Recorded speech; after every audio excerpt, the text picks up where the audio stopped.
व्यावसायिक एलपीजी सिलेंडरच्या तुटवड्याचा फटका सध्या मच्छीमारी नौकेवरील खलाशांना बसताना पाहायला मिळतो आहे। सिलेंडर मिळत नसल्याने सध्या मच्छीमारी नौकेवर स्टोवचा पर्याय या ठिकाणी निवडला गेलेला आहे।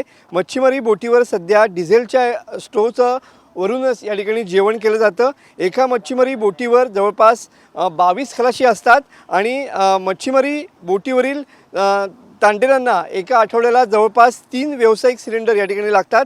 मात्र सध्या आखाती देशामध्ये युद्धजन्य परिस्थिती आहे आणि त्याचा परिणाम सध्या व्यावसायिक गॅस सिलेंडर या ठिकाणी वितरणावरती निर्बंध आणलेले पाहायला मिळतात आणि त्यासाठी सध्या तुम्ही बघू शकता की आपण सध्या एका मिरकरवाड्यातल्या एका मच्छीमारी बोटीवरती आहोत आणि या ठिकाणी खलाशांचं जेवण बनवण्यासाठी सध्या स्टोवचा आधार घेतला जातोय। कारण व्यावसायिक सिलेंडर सध्या मच्छीमारी बोटीला या ठिकाणी देणं बंद केलेलं आहे आणि त्याचमुळे सध्या खलाशांसाठी लागणारं सर्व जेवण जे आहे ते याच स्टोववरती तयार केलं जातं आहे आणि नंतरच या स्टोववरती जेवण केल्यानंतर या खलाशांना जेवण दिलं जातं।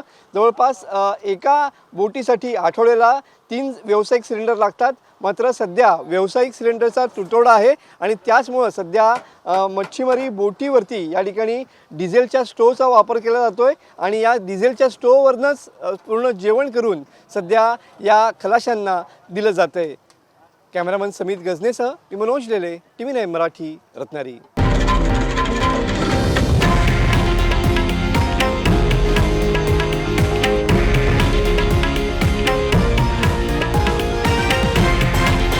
हे आहे देशातील नंबर 1 न्यूज नेटवर्क आणि आपण पाहत आहात TV9 मराठी, एकमेव।